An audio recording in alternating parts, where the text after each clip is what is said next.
హల్లెలూయా. దేవునికి మహిమ కలుగును గాక. మత్తయి సువార్త 5వ అధ్యాయం 16వ వచనాన్ని మనం చదువుకుందాం.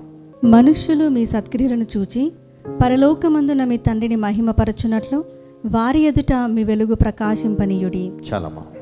మనుషులు మీ సత్క్రియలను చూచి పరలోకమందున మీ తండ్రిని మహిమపరచునట్లు వారి ఎదుట మీ వెలుగును ప్రకాశింపనీయుడి.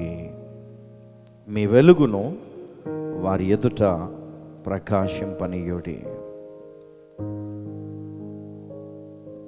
దేవుని బిడ్డలు ఎప్పుడు కూడా ప్రకాశిస్తూ ఉండాల. ఎట్లా ఉండాలమ్మా చెప్పాలా? కొన్ని రోజులు వెలిగి కొన్ని రోజులు ఆఫ్ అయిపోతారా? కొంతమందిని చూస్తాను, కొన్ని రోజులు ఉద్యమంలో బాగా ప్రార్థనలు చేస్తారు. ఎట్లా అంటే ఇక కింద పడి మీద పడి ఇక ప్రార్థనలు చూసి మనం అనుకోవాలి ఇంకా అయిపోయింది, దేవుడు వచ్చేస్తున్నాడు అనుకుంటాం.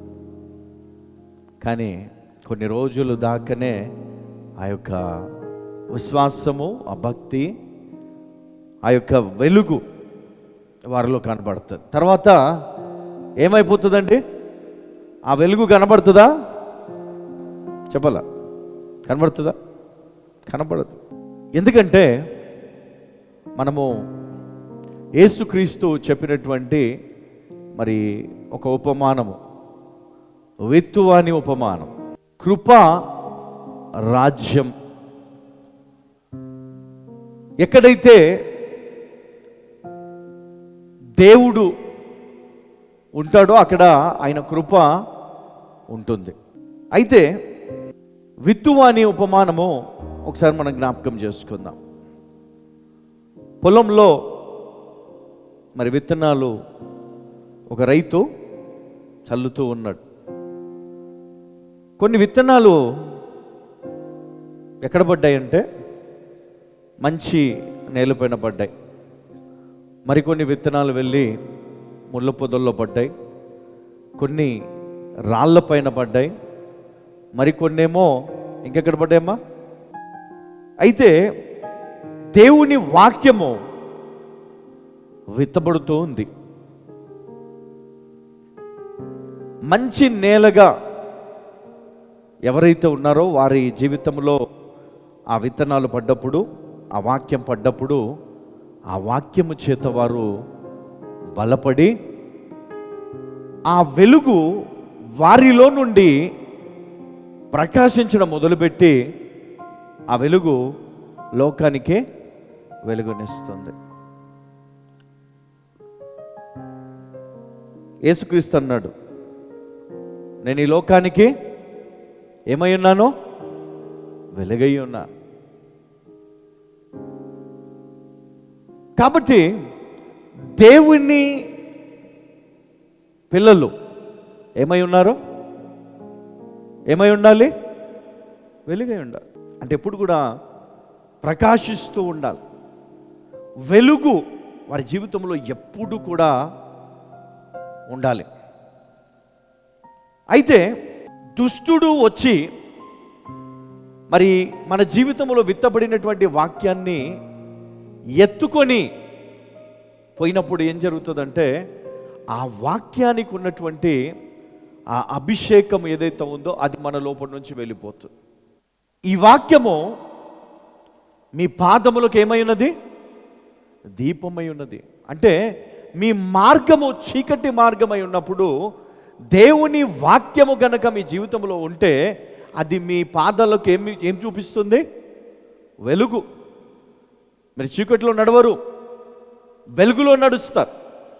మీరు ఎప్పుడైతే వెలుగులో నడుస్తారో ఆ వెలుగు మీ జీవితంలో కనబడుతుంది, మీరు ప్రకాశిస్తారు. కాబట్టి ఇక్కడ మనం చూస్తూ ఉన్నాం 16వ వచనంలో మత్తయి సువార్త 5:16 ఏమన్నాడు? మనుషులు మీ సత్క్రియలను చూచి పరలోకమందున్న మీ తండ్రిని మహిమపరచునట్లు వారి ఎదుట మీ వెలుగును ప్రకాశింపనీయుడి. అమ్మా, ఈరోజు ఎందరైతే దేవుని సన్నిధిలో దేవుని వాక్యం వింటున్నారో ప్రతి ఒక్కరూ మరి ఈరోజు వినవలసినటువంటి వాక్యం, దేవుని కృప మరి ప్రతి ఒక్కరికి ఇవ్వబడ్డది. అవునా కదా? నీతిమంతులకే ఇచ్చాడా? అనీతిమంతులకు కూడా కదా? భక్తులకే ఇచ్చాడా? భక్తిహీనులకు కూడా ఇచ్చాడు. ఒకప్పుడు భక్తిహీనులు శిక్షకు పాత్రులు, కానీ యేసయ్య వచ్చాక ఆయన కృప ఇవ్వబడిన తర్వాత ఆ కృప ద్వారా ఎవరైతే పాపులు ఉన్నారో వారు దేవుని ప్రేమను తెలుసుకొని రక్షణ పొందితే వారికి దేవుడు మరి ఆ వెలుగును ఉచితంగా దేవుడు వారికి ఇచ్చాడు. చీకటి కలిగి ఉన్నటువంటి జీవితంలో వెలుగు దేవుడు వారికి అనుగ్రహించాడు. హల్లెలూయా. ఒకరోజు ఒక కుటుంబం, చాలా ధనిక కుటుంబం, వాళ్ళకి ఒక బోట్, చాలా కాస్ట్లీ బోట్ ఒకటి వారు చేయించుకున్నారు. అయితే వారు ఒకరోజు వారు ఏం చేశారంటే ఆ బోట్ తీసుకొని వారు ఒక ఐలాండ్కి వెళ్ళారు. అక్కడ బస చేశారు. చాలా హ్యాపీగా సమయాన్ని గడిపారు. ఉన్నట్టుండి ఏం జరిగిందంటే కొన్ని సమస్యలు అక్కడ ఎదురైనాయి వాళ్ళకి. అక్కడ నుంచి అర్ధరాత్రి వారు ప్రయాణమై తిరిగి వారి ప్రదేశానికి వెళ్ళాలి. పగలైతేనేమో వారు వెళ్ళడానికి అన్నీ కూడా సౌకర్యంగా ఉంటాయి, కానీ రాత్రి వేళ ఆ చీకటిలో ప్రయాణం చేయాలి. ప్రయాణమే వెళ్తూ ఉన్నారు.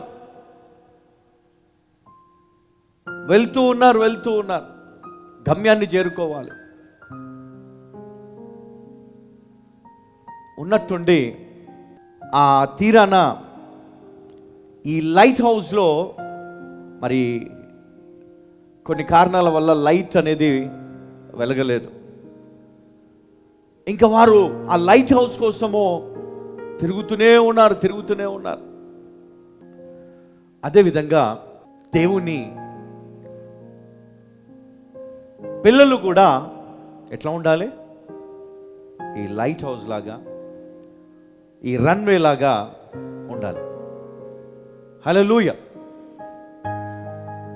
అప్పుడే దేవుని బలమైనటువంటి కాపుదల అక్కడ ఉంటుంది. హల్లెలూయా. ఇప్పుడు ఈ లైట్ హౌస్, ఈ రన్వే, ఈ రెండు కూడా ఏముంది అక్కడ? లైట్ ఉంది అక్కడ. దాన్ని బట్టే ఆ బోట్ కానీ ఈ ఫ్లైట్స్ కానీ అక్కడ ల్యాండ్ అవుతాయి. మరి అదేవిధంగా మన జీవితంలో కూడా మరి దేవుని పిల్లలు కూడా ఎట్లా ఉండాలి అంటే ఎప్పుడు కూడా వెలుగుతూ ఉండాలి. మనం ఇతరులకు మార్గమై ఉండాలి.